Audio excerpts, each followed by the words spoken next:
E aí, pessoal, tudo bem?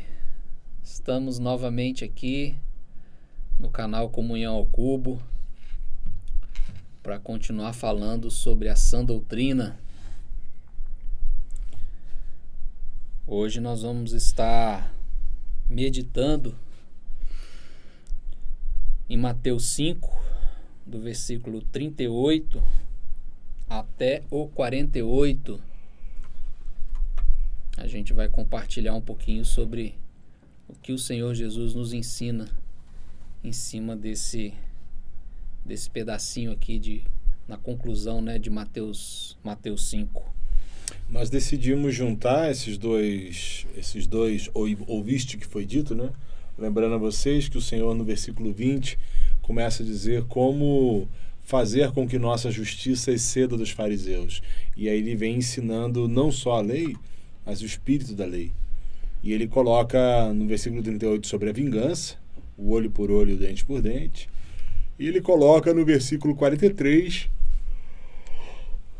sobre amar o próximo e odiar o inimigo. E como eu deveria fazer para que nesses itens a minha justiça excedesse a dos escribas e fariseus. Posso ler aqui, irmão? Pode. Versículo 38. Ouviste que foi dito, olho por olho, dente por dente.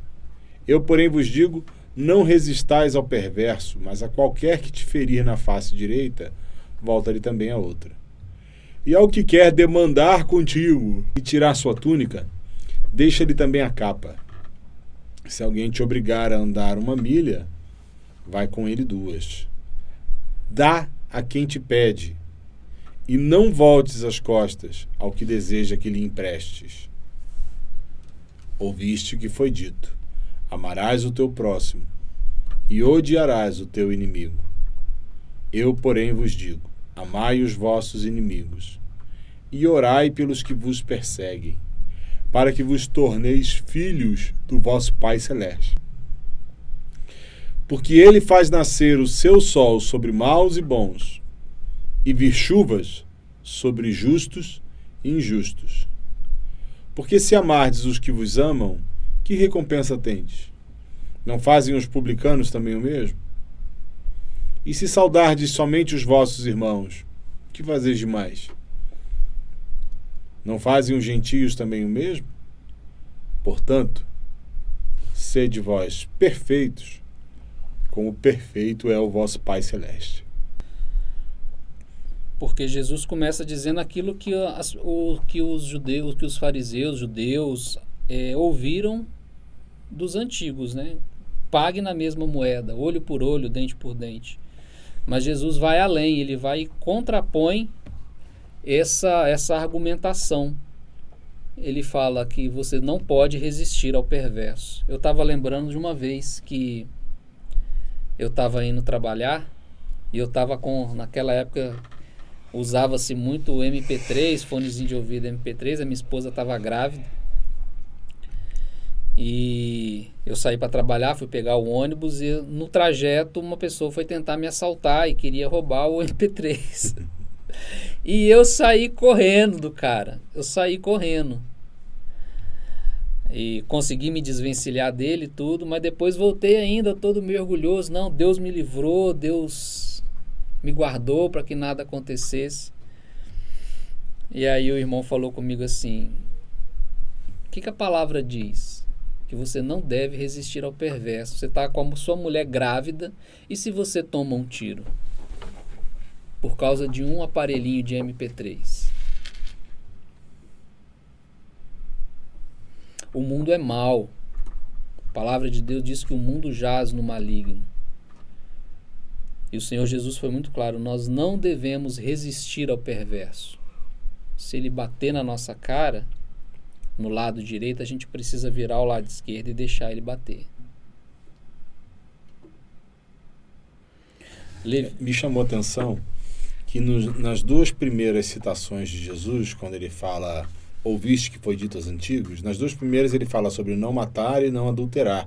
Ele faz uma citação exata do Decálogo. E nessa, ele não se contrapôs, mas ele disse como obedecer. Agora, nas outras três, que não tem a ver com o Decálogo, com os 10 mandamentos, quando ele fala sobre não jurar, sobre olho por olho e sobre amar os inimigos, nota, mano, que ele, nesses 3, ele se contrapõe. Ouviste que foi dito, não jurarás falso. Eu, porém, vos digo, não jureis por coisa nenhuma. Ouviste que foi dito, olho por olho, dente por dente. Eu, porém, digo, não resistais ao perverso. Naquilo que não era citação da lei de Deus, mas que era mais um ensino popular, o ensino da tradição dos anciãos, Jesus se contrapõe frontalmente. Mas na lei ele nos aperfeiçoa, ele nos ensina a ver como ele vê. Tremendo isso, né? Tremendo. 1 Samuel 24, versículo 12 e 13, era um contexto em que Saul estava perseguindo Davi, e Davi teve 2 chances, inclusive, de até matar Saul se ele quisesse. Mas Davi não ousou levantar a espada contra Saul. Ele ainda fala assim, eu não vou levantar a mão contra um ungido do Senhor. Davi já tinha sido ungido como futuro rei de Israel, mas ele decidiu não se vingar. E lá em 1 Samuel 24, 12, ele fala assim, julgue o Senhor entre mim e ti, e vingue-me o Senhor a teu respeito, porém a minha mão não será contra ti. Dos perversos procede a perversidade, diz o provérbio dos antigos. Porém, a minha mão não está contra ti.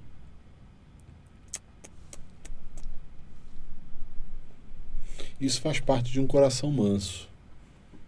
Um coração que não se permite ter um direito que gere ao outro a vingança.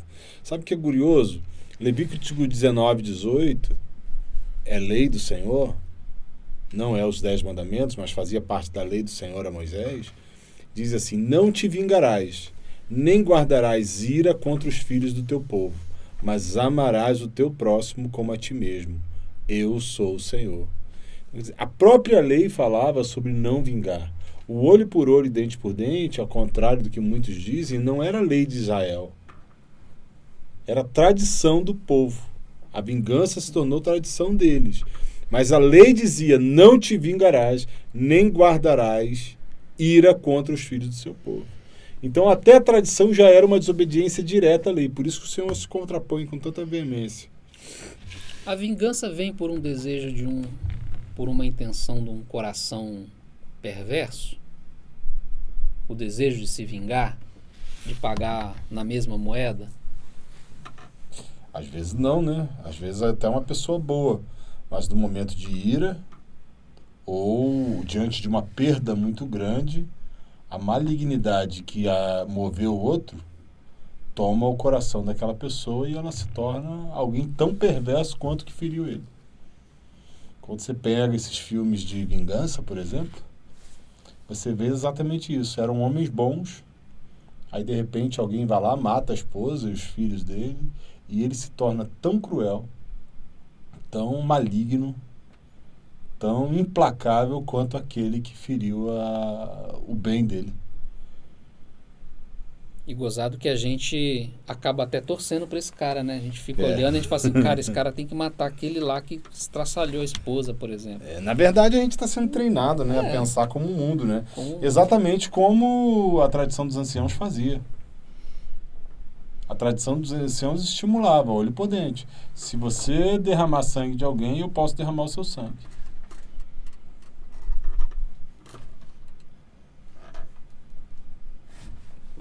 E Jesus vem ao contrário e nos ensina a sermos mansos e humildes de coração. Perdoando aquele que nos fez mal. Alguém uma vez me perguntou assim, Eric, então com base nisso eu não tenho direito à legítima defesa? Eu posso deixar alguém entrar dentro da minha casa e... A palavra fala que quando alguém vem me ferir, eu devo oferecer outra face. Mas a mesma palavra diz que eu devo dar minha vida pela minha esposa e, consequentemente, pelos meus filhos. Eu não posso, em tom de uma espiritualidade, permitir que eles sejam lesados, porque senão eu vou estar quebrando um princípio de Deus. tão grande quanto se eu estiver em risco, alguém me ferir e eu reagir. A reação na autoproteção, de fato, é pecado. Mas a reação para proteger os outros que dependem de mim, da instituição que Deus me deu como sacerdote, eu não consigo ver nas Escrituras base para considerar isso pecado. Naquilo que consiste, então, em eu defender a minha casa, eu vou defender com as forças... Minha casa, sim, minha esposa e meus filhos. Isso. Né? Não os bens, eu não falo nem dos bens, mas na vida da esposa, dos filhos, ou até de outras pessoas que de repente estiverem sobre os meus cuidados ali, né? Uhum. Eu vou dar a minha vida para que eles sejam protegidos. Eric, isso é o seu entendimento? Não, mano, só estou considerando o que a palavra diz.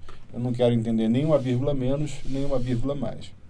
Ele fala que se alguém, que eu não devo resistir ao perverso, mas qualquer que tentar me ferir na face direita, eu dou a minha face a ele. E quem quiser lutar comigo e tomar minha túnica, eu tiro também a minha capa. E se alguém quiser me obrigar a andar 1 milha, vai com ele 2. E muitas das vezes é justamente contra os mais próximos que nós não estamos dispostos a andar a 2ª milha, a dar a capa, a oferecer a outra face. Nós voltamos as costas com muita facilidade, né? Por conveniência pessoal. É aí que reside o pecado. Tá? Quem te pede? Olha, o que tem a ver com dar a quem me pede e não voltar as costas, ou seja, não desprezar ao que deseja que me empreste?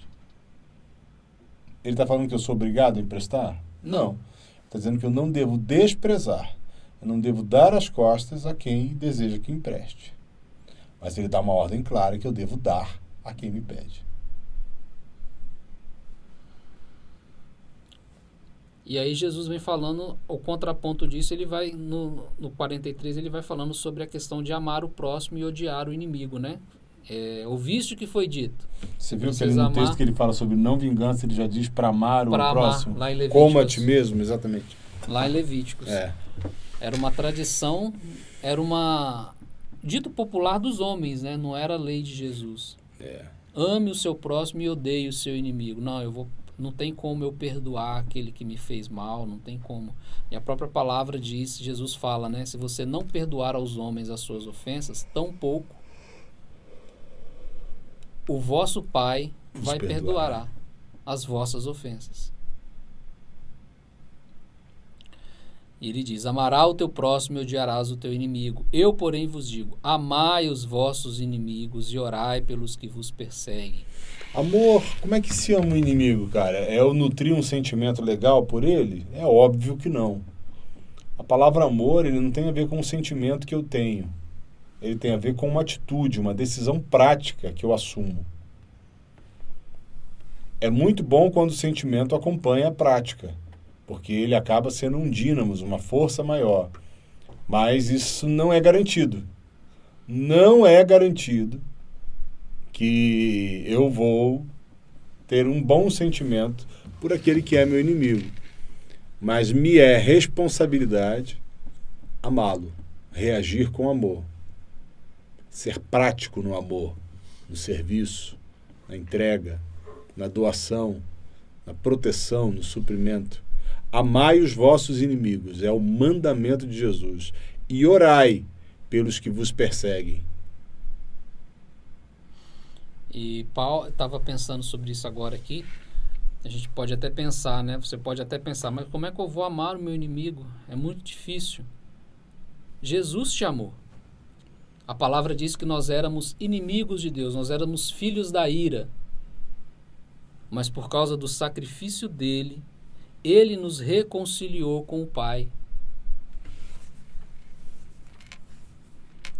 Amar o meu inimigo é uma decisão que eu preciso tomar e praticar.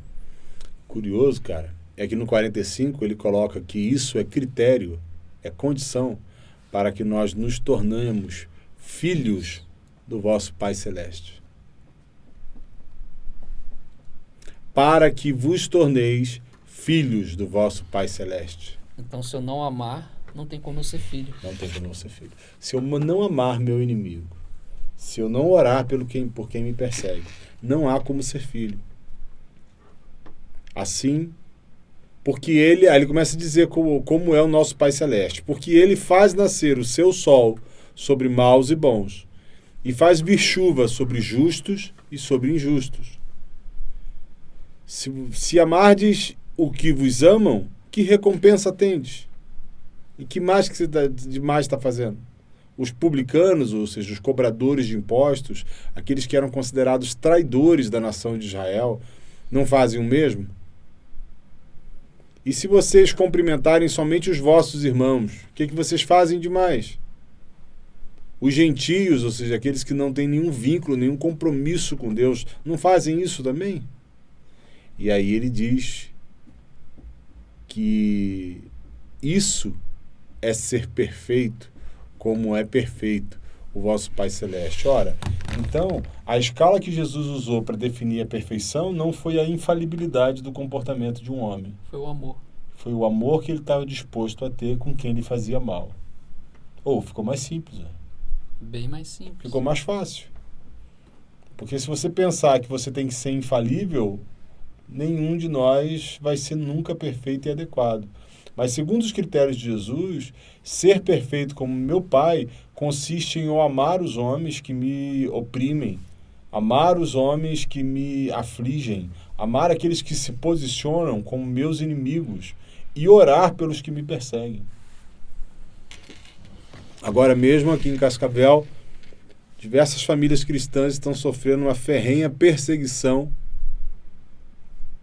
E o conselho de Deus para essas famílias não é que eles se posicionem de forma destrutiva, mas que eles orem pelas pessoas que os perseguem. Como é que faz isso?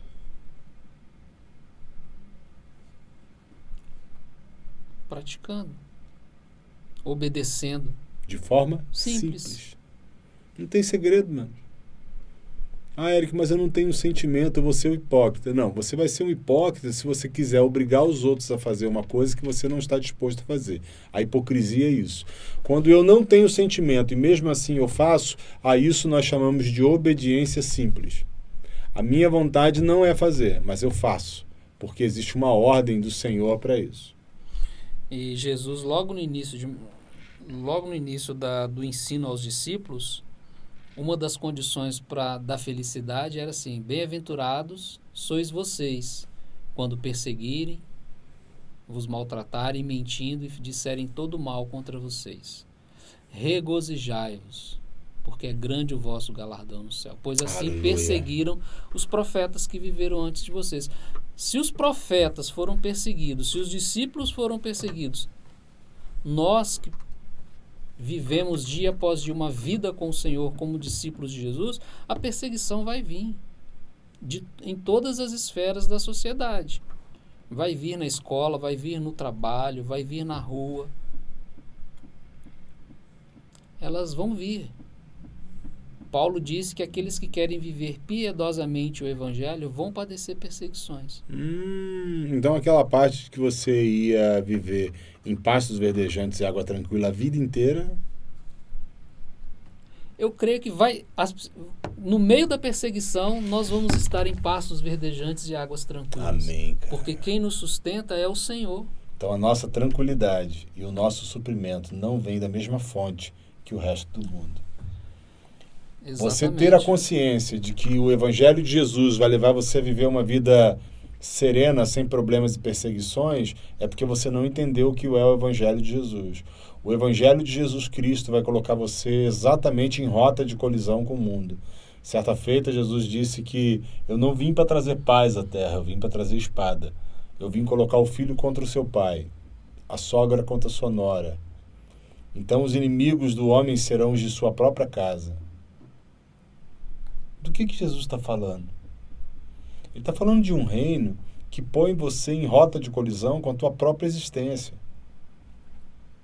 Ele não está falando de uma vida tranquila, onde andar com ele vai te produzir benefícios somente. De fato, nós temos muito mais benefícios andando com o Senhor. De fato, a verdadeira felicidade está em andar, em pertencer ao Senhor e ser achado nele. O que você não pode ser ingênuo é acreditar que esse é um estilo de vida onde você não vai ter problemas. Isso vai duplicar os seus problemas. No entanto, a verdadeira felicidade está nesse estilo de vida. A verdadeira estabilidade emocional e psicológica está em, quando eu começo, crendo no que ele disse, me alegrar pelas perseguições. Então, o eixo da minha força deixa de ser a minha psique, a minha estabilidade emocional, e passa a ser a vontade dele. Num determinado momento, onde Jesus tinha feito uma longa caminhada, os discípulos chegam com pão, supondo que ele estava com fome, e ele diz assim: a minha comida e a minha bebida é fazer a vontade daquele que me enviou e realizar a sua obra. Isso demonstra onde estava a estabilidade, o suprimento, a alegria do Senhor Jesus, homem vazio da forma de Deus. Você não pode achar que ele falou isso porque ele era Deus, porque nessa situação ele estava vazio da forma de Deus. Ele era homem como eu e você, que se aflige quando fica sem comida, que sente sede, que tem necessidades físicas, que sente dor, que sente angústia e agonia. Mas o eixo da estabilidade emocional, o eixo da saúde psicológica do Senhor Jesus, estava em que toda a atenção, todo o foco, toda a energia dele se concentrava no reino que não era desse mundo. Um reino que vinha do Pai e que retornava para o Pai em glória.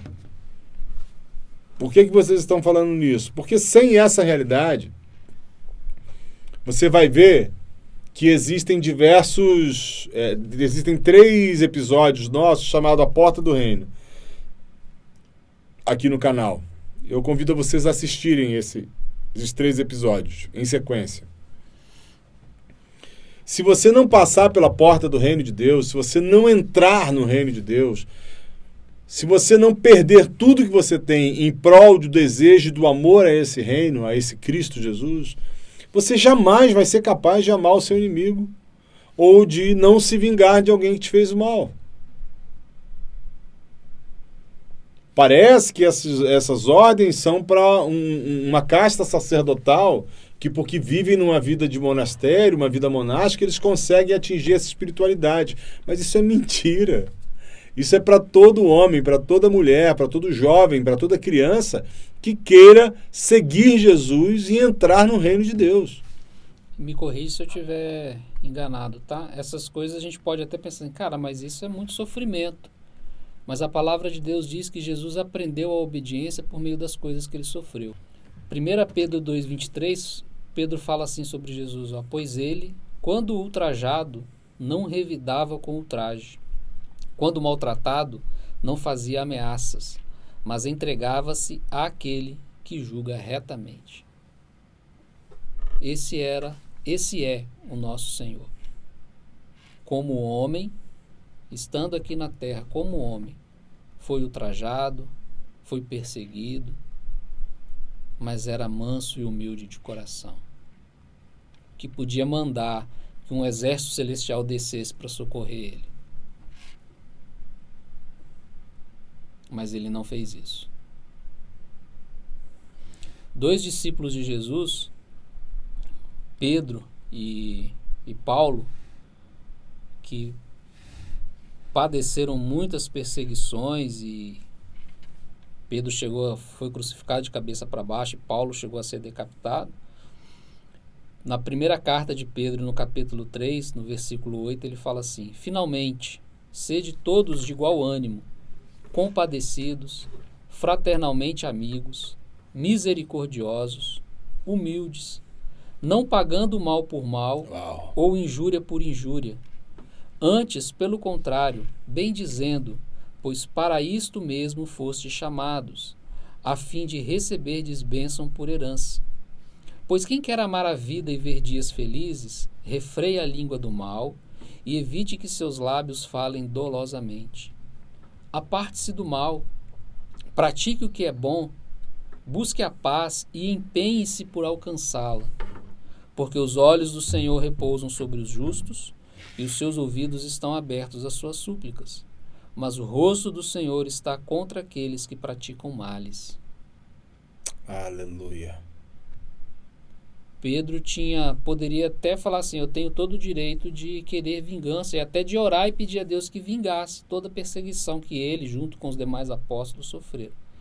Imagina você ver os seus amigos e irmãos ir caindo um por um a espada, ou em caldeiras de óleo, cerrados ao meio. Finalizando, amados, a vingança é o normal desse mundo. Amar quem nos ama é normal desse mundo. Odiar quem nos odeia também é normal no mundo. Se você pertence ao mundo, isso é a vida normal do mundo. Essa palavra não é para você. Mas se você quer pertencer a Deus, se você pertence a Deus, a palavra para ti está em Romanos 12. Rogo-vos, pois, meus irmãos. Ele está falando para gente que nasceu de novo, que entrou pela porta do reino. Rogo-vos pela misericórdia de Deus, que apresenteis o vosso corpo por sacrifício vivo, santo e agradável a Deus. Isso é o vosso culto racional. O culto racional não é um culto onde você está entendendo tudo o que acontece. O culto racional é quando você se oferece como sacrifício vivo, santo e agradável a Deus. E não vos conformeis com esse século, ou com este mundo, mas transformai-vos pela renovação da vossa mente, para que experimenteis a boa, agradável e perfeita vontade de Deus. Lá no versículo 17, ele diz ainda...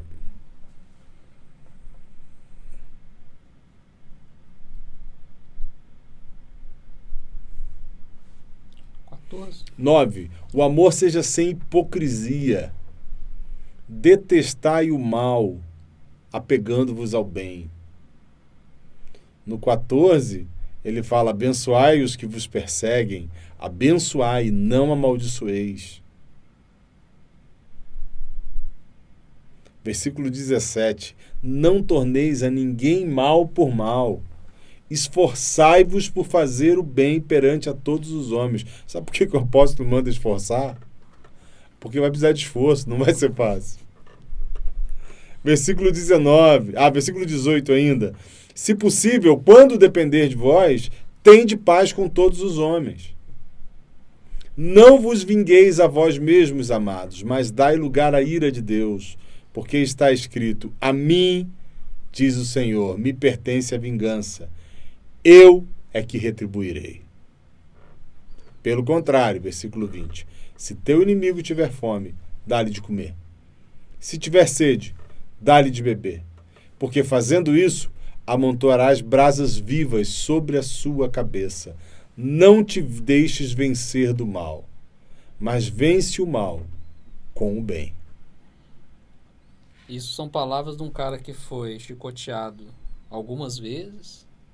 Largado para morrer, né? Largado para morrer, apedrejado, ao ponto de acharem que ele tinha morrido, passado por naufrágios. E o coração dele era buscar a paz com todos. Servir com amor, com alegria. Porque a recompensa dele não estava aqui.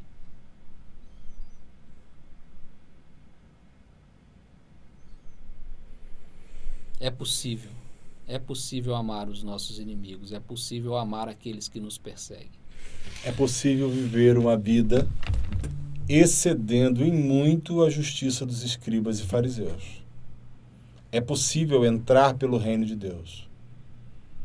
A única coisa que pode te impedir é se você não renunciar a tudo quanto você tem. O chamado ao Evangelho, o chamado a Cristo Jesus, é um chamado a amar a cruz. Mas não a cruz que matou Jesus somente. Amar a cruz que vai ser posta sobre mim para que eu o siga no caminho que ele foi. A boa notícia é que eu fui liberto desse mundo e agora eu fui capacitado pelo Espírito a viver exatamente como ele viveu. Aliás, 1 João diz que aquele que diz estar nele deve demonstrar isso com os frutos de vida, deve andar como ele andou. E qual é a forma que ele andou, se não exatamente fazendo essas coisas? Você achar que Cristo fez porque ele tinha alguma coisa a mais do que um homem, É você crer no anticristo. O anticristo não reconhece que ele veio em carne, segundo a carta em 1 João. Mas a verdade bíblica é que ele estava vazio da forma de Deus. Ele era homem, ele era carne, como eu e você. Não tinha poder nenhum capacitando ele, a não ser o poder do Espírito Santo, que hoje também repousa sobre nós. Amém. E que é capaz de transformar um homem vingativo em um homem manso. É capaz de transformar um homem violento em um homem manso, humilde. Esse é o poder que repousou sobre Cristo Jesus e com o qual nós fomos batizados nele. Eu quero encorajar você a crer nesse poder hoje. A crer na verdade bíblica. Tudo aquilo que o Senhor nos ordena fazer, Ele nos capacitou pelo seu Espírito a obedecer. Então que o Senhor fale com você nessa noite, em nome de Jesus. Amém. É isso, né? É isso. Deus abençoe, viu? Até a próxima semana.